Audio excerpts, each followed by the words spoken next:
Perfect. How's everybody doing this afternoon? So my name is Steve Carroll. I'm a digital advisor in the federal civilian practice. But one of the things that I've taken on as part of the Simple Chat project is deployment and helping to simplify and smooth out that deployment process. One of the things that we've heard time and time again is that it's challenging to deploy. So one of the things that we've done, and I'm gonna start sharing my screen here, is try to create a process to smooth this out. One of the things that Paul mentioned early on in this discussion today was the use of AZD. So this we'll get into the underpinnings of that and what that means. But in the core of it, you'll find under our deployers, so in our GitHub project, you'll see we have a deployers folder, a biceps folder, and underneath here, you've got a readme.md file. This is the Rosetta Stone for all of the information that you're going to need to be able to successfully deploy this project. And I think Micah had a question related to US Gov versus commercial considerations. We actually had a section in here that was related to, hey, what features are and what features aren't in commercial versus Gov. So we do have some of that information already out there. Granted, these things change like the wind. So this was a snapshot in time, but this is certainly a good spot to be able to start from. So what I want to talk through very quickly is a normal process for deploying Simple Chat, some of the conventions that we've got in our solution deployment, and then actually walk through a simple deployment. And at the end, I'm going to transition over. We'll walk through a couple screenshots or a couple slides that I've put together on the whole AZD process. And then hopefully, depending on timing, we'll be able to come back and see what a final deployment actually looks like. So one of the things you'll notice here is that we've got some deployment variables, and this is just some placeholders that we're going to use throughout our deployment process. And why these guys are important is because they become part of our prerequisite process. So one of the things that we need to have for a successful deployment is we need to have an Azure application to be able to use all of the background processes. So to help simplify that, we've created 2 PowerShell scripts that will enable the Entra application and create all of the application registration roles. This is going to create the the Entra groups under the covers that you need to use to be able to use the application. Like Paul was mentioning, there's the different permissions to be able to have access to the content center and be able to see some of the additional admin functions. I've already run through these 2 scripts, and what it outputs is a document that looks very much like this. Just for your own benefit, I've changed my client secret so that this is not, when we record this video, I'm not spitting out my own client secret, but that's exactly what it would look like. And what you'll notice is that the variables that we talked about up top here, our app name, our environment, our cloud environment, or our cloud environment and our image name, these are going to be you're going to start seeing these guys used throughout our document here. So we received this. The reason we split these 2 documents out, or our PowerShell script out, is that in a lot of organizations, the Entra admins are separate from the folks that are actually deploying the application. So we wanted to separate that out so that there was a process that can be used to move that information out. So as we've got this, we've got all of our variables defined here. Now we can actually start going through, and you'll see that we go into the deployment process in our document. And I'm going to do this right as we go through here. So in Visual Studio Code, we have the ability to use a dev container. And I really, really strongly encourage you to use dev containers if at all possible, because we've put a lot of effort behind these to make it as smooth as possible. All of the dependencies that you're going to need to deploy this application successfully are captured in our dev container. So I'm working inside of my dev container. You'll see this in my bottom left-hand corner here, that I'm currently working in my dev container. And here, I'm going to change into our deployers folder. I'm actually already in my deployers folder. So to set up an AZD environment for deployment, I need to do a couple things. First, I need to authenticate. So I'm going to do an AZD auth. And I'm going to log in. And here it's going to prompt me, hey, okay, you need to pick an account that you're going to sign in with. I'm going to log in with my Contoso account. This is an admin account that has rights over this subscription that we're going to be deploying to. I'll just get that out of my way for now. And now with that behind us, we need to actually create an environment. So I've been working on my development process, and I've got my dev environment all happy and working. We'll see this in a second. Really, I want to create my QA environment. And what we saw in that script a second ago, this guy here, is that I've got I've already created my application. In this case, my application name is going to be Bicep Chat. The environment that we're going to push into is QA. So let's start getting this set up. So here, we're going to use an AZD env new, and I want to call it my environment QA. And I want to set this as my default environment right now. And with that, we've created our environment. So what does that really get us? And if we go back to the deployers folder, under Azure, we'll see, if I actually click our refresh button, that I now have a QA folder here. And this is going to create two important files. One's our .env file, and one's our config.json file. We'll get into what those mean in a couple minutes, but let's keep going on. So I don't need to select it because we've already created it. We're in that. If you're using the GovCloud, we do have a little switch here that you've got to switch in your AZD environment before starting this process. I should have mentioned that before logging in. I'm going to do everything in a commercial account. So by default, it moves to our commercial account. But ultimately, what we're going to do is we're going to start a provision process. So we're going to do AZD up. If I wanted to see what was going to be deployed beforehand, I could just use this provision. But we don't need to do that right now because we're going to ultimately just deploy. So the nice part is this is going to start spinning up our questions, or this is going to start spinning up. And the first thing it's going to ask me is, hey, what subscription do you want to actually do this? Because we've already pre-authenticated, it's letting me know, hey, this is the environment that we currently have access to. I'm just going to hit enter. And now you're going to see we're going to start getting a bunch of prompts in terms of questions that we need to ask for deployment. If I don't know what I'm actually looking at here, you'll notice that you've got a question mark here for help. By just hitting that question mark, it gives you all sorts of underpinnings of what you're actually trying to do and what this parameter is actually being set for. This specific one is an allowed IP address. This is if we're going to do a private networking deployment. We're not going to do that, so I'm just going to skip over it. So we've got some other variables here. We talked about our application name. I'm going to use mine as Bicep Chat. The authentication type. So do we want to use key-based authentication? Do we want to use managed identity? I would strongly encourage you to use managed identity because it just makes life exponentially easier. What environment do we want to deploy to? I want to go to the Azure Cloud, not GovCloud. Configure my application permissions. So this is getting into, do I want to start setting up that managed identity that we just specified 2 parameters ago as having access to all of the different subcomponents that it needs to be able to run this application successfully? So in this case, I'm going to say, yes, I do. Deploy content safety. So this is starting to get into the individual sub applications or the subcomponents of the application that we're going to start deploying. If you've already deployed Simple Chat, you may have seen these in the admin center. In this case, just for speed of deployment, I'm going to skip over these. So I don't need to deploy content safety or Redis. The speech service I'm going to skip over, our video index service. Diagnostic logging. So this is going to take all of the information that we have under the covers and push it out to that log analytics workspace. Again, for simplicity's sake, I'm going to skip over it right now.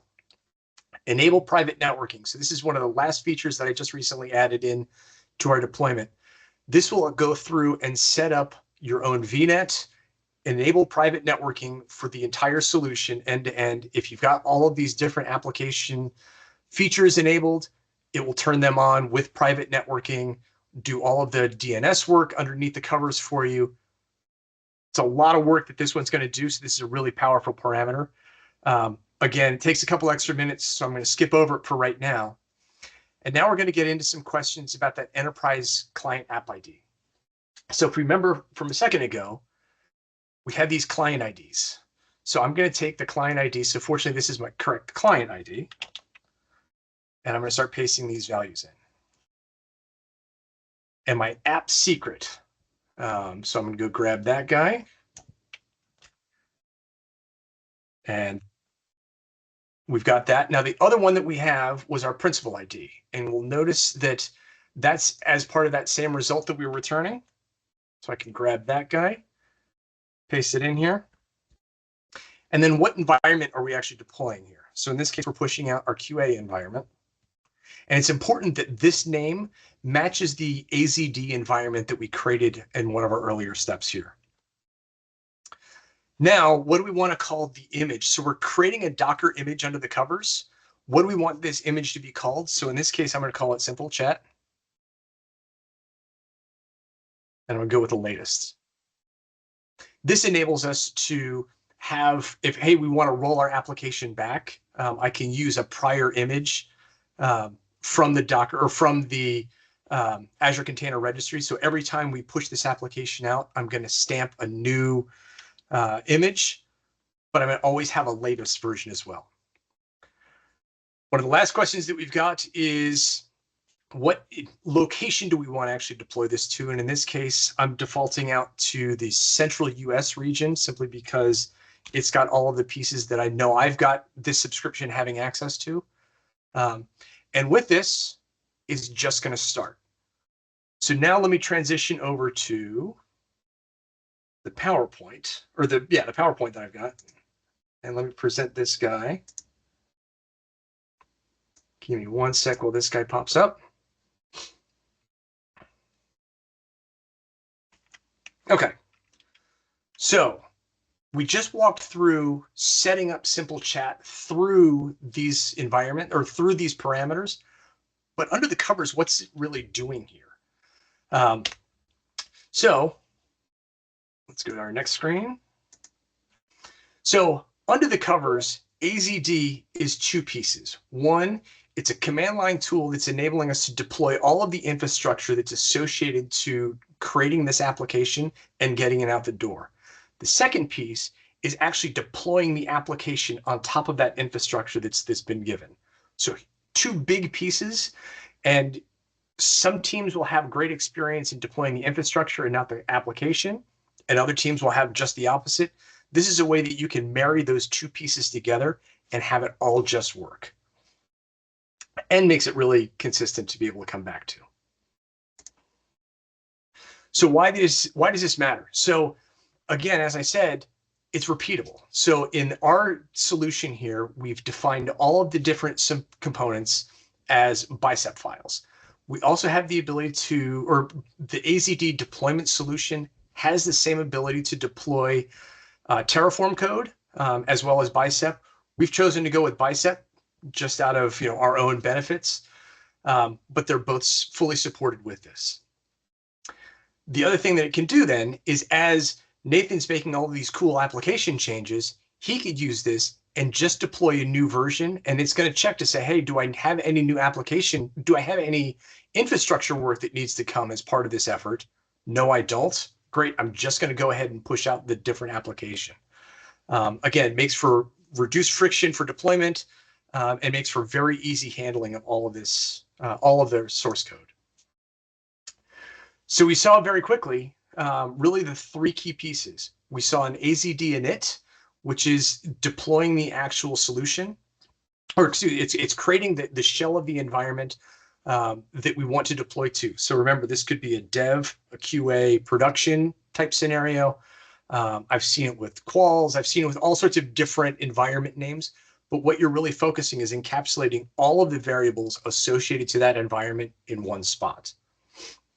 We saw that AZD up feature, and what that was doing was, after we were answering a bunch of our prompts, it's taking all of that data and pushing it forward. And that deploy process, which is taking the application after all of that infrastructure is deployed and pushing that up on top. There's a couple other really neat features, though, of AZD that we in Simple Chat haven't engaged at this point, and that's the ability for it to hook into pipeline configs. So there's an optional feature within AZD to allow it to hook into either Azure DevOps or GitHub repo or GitHub pipelines to be able to create these pipelines and just push them out as part of a normal CI/CD pipeline process. So we can see here we've got our infrastructure, all of our key reasons for doing this. Our application deployment. So we talked about all of the infrastructure pieces and how that's either written in Bicep or Terraform.